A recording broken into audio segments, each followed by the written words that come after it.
cheap one. So, yeah. So we won't be in the box. And going back to, there's a bit of an article what Simon's going to read out in a moment. Yes, it's a great article. We've just been reading it, haven't we, mate? Yeah, about what's been said about the name change. It said proposed name change. Because no one's actually said it, have they? Well, even Marwan said that himself. That he's not actually said it? Yes. So, but what he was looking at, what he's looking at is how does he get the attendances? Right. I'll tell you how he gets attendances. He gets us to Wembley this year, right? And then this 2,500 will suddenly become 5,000, right? You'll always have the 2,000 hardcore, no doubt about that. Even if we went down, you'd have still got that. Yes. Wouldn't you? Yeah. That goes without saying. Yeah. Do you know what I mean? But if he gets a trip to Wembley, you've got to build slowly like Warrington did. Warrington get now crowds of 8,000 and 9,000, don't they? Because they have trips to Wembley. Because they have a regular trip to Wembley. Before they got to Wembley, have a look at the crowds. Yeah, check the crowds out. Check their crowds out. See what they got. Yeah. See what they got. It's all about success, how good your team does. It's a major fact in any team sport, right? Yeah. There's only one team what come to light for me that never needed success but always had the support, and that was Man United. Yeah. Right, they've always had that backing, no matter, and probably Liverpool. You could get just them because they were probably the two biggest teams in English football. I can't stand Liverpool, but at the end of the day, you got to give credit where credit's due. In the 70s, when they win the European Cups, they was winning regular. Even Notts Forest, they was getting good crowds, weren't they? Correct. Aston Villa, Derby County. Correct. You think about it. Of course. Get success. Look at the others there, Man City. You know what I mean? They're getting the crowds now, but they never used to. You still get a few empties. Yeah, they do, but they're gradually coming because people want to be. I see the Chelsea top in Eccles the other week. Give over. Someone wearing the Chelsea top. What's that about? Well, got it off the free market. That's it. Anyway, but what I'm saying, to get your crowds in, you've got to be successful on the pitch, year in, year out, contending. Yeah, you gotta be up there, all the time. Not just a fly-by 1 year wonder. Do you know what I mean? Coffee tastes different when you're not had a drink. It's an old vodka in it.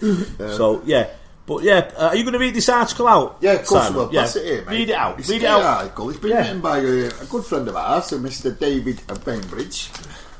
You know, I'm going to mention something else in a minute anyway, actually. Go on. Right. He's responding to a letter from Nigel Woods. No, that's his first letter, and then Nigel Woods responded. Dear Mr. Woods. Yeah. Sorry, go on. Dear Mr. Woods. We are sure you'll be aware that last month our owner, Marwan Kukash, announced that he's considering changing the name of our club. We're going to just add this bit in, which he's already done once. Yep. Right, well, that's just by the by.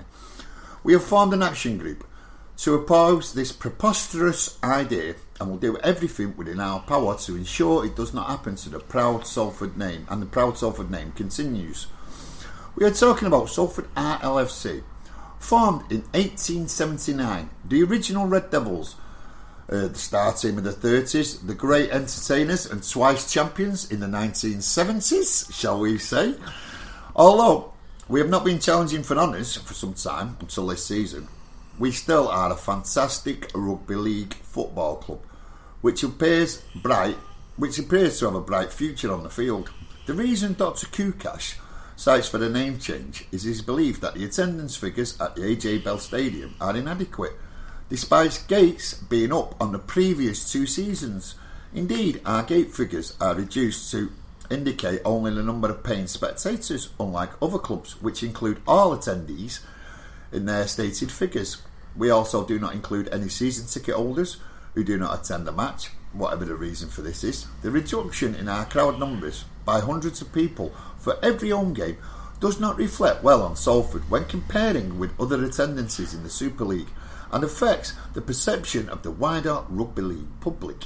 Since Dr. Kukash arrived at our club in 2013, the club's efforts in the marketing departments have been very poor indeed, and simply contended with a woeful setup inherited by the previous regime. Consequently, he has put little finance or time or investment into sorting the marketing need to generate extra spectators. The club's advertising consists of preaching to the converted via social media messages. This is the crux of the problem. If Dr. Kukash could point to professional marketing activities that have been tried and failed, then there may be some understanding of his plan. But this is definitely not the case. A change of name is not a quick fix option required to work and is doomed to failure. As you know, we are enjoying our best season for 37 years and we're in second place in the league and have reached the quarter-final stage of the Challenge Cup. We should be celebrating at the moment, but we're not. Everything off the pitch feels flat due to our owners insisting on pursuing this ridiculous idea. Surely Dr. Kukas should be looking at every positive marketing idea known to man to promote his current winning team, but this is not the case. He has recently resorted to blackmail tactics, telling us supporters that he might have to change his mind if we increase the numbers. Deplorable, really. We can guarantee the name of Manchester, or any other for that matter, will not only add one person to the supporters base, in fact it'll have the opposite effect. At least 2,500 die-hard Salford fans will be lost to rugby league forever. We have spoken to hundreds of our supporters over the last few weeks and the message is coming across loud and clear. Change our name from Salford and we'll never go again. Also, we cannot find one person who supports the idea or can explain the benefits of the name change. This is not just a few voices speaking. This is overwhelming majority of our support. Local politicians, even the Mayor of Salford is fully behind us. You may have to read press articles on the subject from respected journalists like Martin Sadler, David Burke, Gary Carter, Simon Williams and others who are all repeating the same message. There are no advantages to be had from a change of name. It's a commercial suicide. We would like you to draw your attention to the following two rugby league bylaws, please. Rugby Football League Rule A1 12C states a club should not change its name or its logo during a playing season, which is right, you can't do that. Rugby League 2 Rule AC 12D states subject to C, any club wishing to change its name or logo, they must receive written permission or consent from the RFL. We're sure you are aware from the previous dealings, Dr. Kukas can be a difficult man who likes to get his own way. He's presently in his 5th year as temporary custodian of our club and he's threatened to walk away on a number of occasions during his short time here.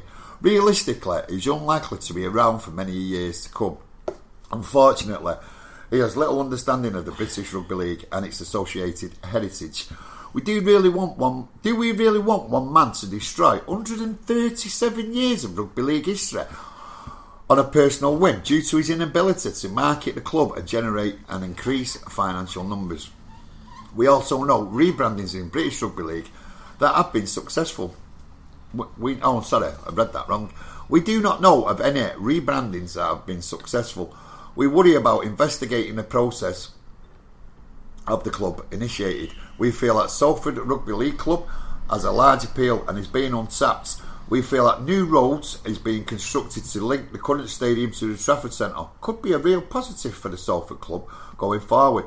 We also know true rugby league fans who think the proposed name change is not a sensible idea. Consequently, we ask you and your board to give full support in this matter. Please do not kowtow to Dr. Kukas's wishes and refuse any application he may make to change the great name of Salford Rugby League Club. Yours sincerely, Salford forever. Right? Do you want Mr. Wood's reply? Go on from then. Nigel Wood. Nigel Wood's reply to Mr. Bainbridge. Mr. Bainbridge's great letter. Great letter, yes. Full of passion. We like that. Thank you for your correspondence. All Rugby League Club members are standalone, separately owned businesses, and it's up for them to work out what their strategy is and their best interest. By being members of the RFL, the clubs agreed to abide by the rules, which they totally agree.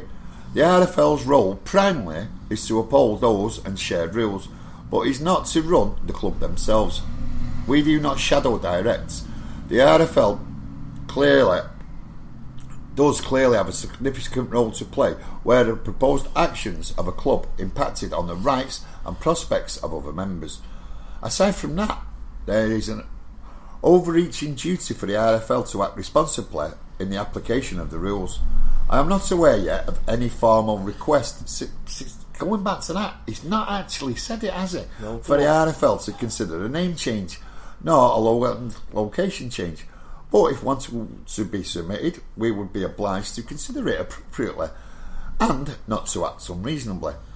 While I'm not sure I will be comforted, but you will be comforted by this explanation, I do hope it is nevertheless helpful. Right? So Dave's replied back. Just forget Dave's reply. You see how he says business? Business, yes. Again, business. Business. It's not a business. It's not, but this is how they're looking at a business. You know what I mean? Everything's a business this day and age. Isn't it is. It is. And I do get that it does need more fans, right? But you don't have to not count your season ticket holders. When you buy a season ticket, you enter into a contract with that club. That seat's yours. That seat's yours for that season, right? So that club has to abide by your... It works both sides. It's a contract between both parties, isn't it? Yeah.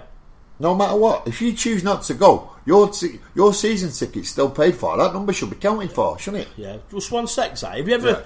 When you've watched... I'm not going to say it because it's Man City, right? I'm not here to bitch at City. This is right. But when you watch a City game and you see all the big empty pockets and all that, and then it says it in the paper, you see it like it was 44,000. There you go. Was there balls 44? But they include their season tickets. This is what I'm trying to say. I'm not slagging City or anyone. I'm just making a valid point of they count their season tickets if you're not there. Exactly. It's easy to have a go at City and say, no, I'm not 20,000 empty seats. Anyone can say that. No, I'm just saying as an example. Club. And, even probably United, when there's 76,000 there, then there's like pockets where people are not. They still include... Where you get your cockneys. Yeah, they include... I'm only saying that for Ryan and Steve's benefit. Do you know what I mean? Do you know what I mean? You know where I'm coming from. And football fans will agree with us here, no matter which stadium they always say, when you look at it, you go, nah, there weren't that many there. But they include their season tickets. Exactly, they do, so mate. That's what they do. I can't agree with you more on that. So we're going to read Dave's other part. Yeah. This is the last bit. Dave's reply. Dave's reply to Mr. Woods. Right, first of all, it kicks off thanking Mr. Woods. Yep. You're quite right. I am not comforted by all your explanation. If and when a request is made, I do hope you consider it appropriate and take into account the feelings of all the passionate, knowledgeable and loyal supporters of Salford RLFC, who spent their lives watching the club against the whim of a man who has failed miserably to market the club since the day he arrived 5 years ago, and quite frankly has let us all down. To believe the situation will improve due to a name change would be naive in the extreme. Any supporter of such a ludicrous proposal would be unreasonable to act on your part, and I urge your board to refuse any such application and tell Mr. Kukash to get his act together and either start investing time, effort and money into marketing Salford RLFC in a professional manner, or if not, consider selling the club. We have a long history of failed ventures in the rugby league football world, and believe you me, this would be another. Consequently, I would ask you to please respect the heritage of this fantastic club and preserve the name of Salford in professional rugby league. Regards, David Bainbridge, on behalf of the Salford Forever Action Group. Well, Dave, I've got some news for you. It just so happens I was at the election count on Thursday and I was talking to my mate, Mr. Paul Dennett, Mayor of Salford. Oh, aye. Yeah, Leo. Bum bum. Bum bum, what's your toe? Go on, mate. And he said to me, the Salford name change will never change. There will always be a professional or rugby league club in this city. And I thought, thanks for saying that, Paul. It meant a lot to me. Well, listen, we all know. And do you know what, Simon? It's getting boring now. It is getting boring. Because what's really pissing me off, right, I'm sorry for swearing, but what's really getting right up my beak is probably with a lot of Salford fans, probably with yourself, is that the team are doing so well, and then we're coming back to negative over crowds and over instead of getting behind the team, instead of the powers that be, dictating to us the fans. This should be the happiest day of our life now. I'm excited, but I'm also apprehensive because I know this could be our last season as Salford. So we really do have to get behind the team. It's not happening, mate. It's not happening. Trust me, it's not happening. No. Right, we're going to go to a song. Let's have a break. Yeah, let's have a bit of Herman's Hermits even. Come on, Sol. Come on, the Reds!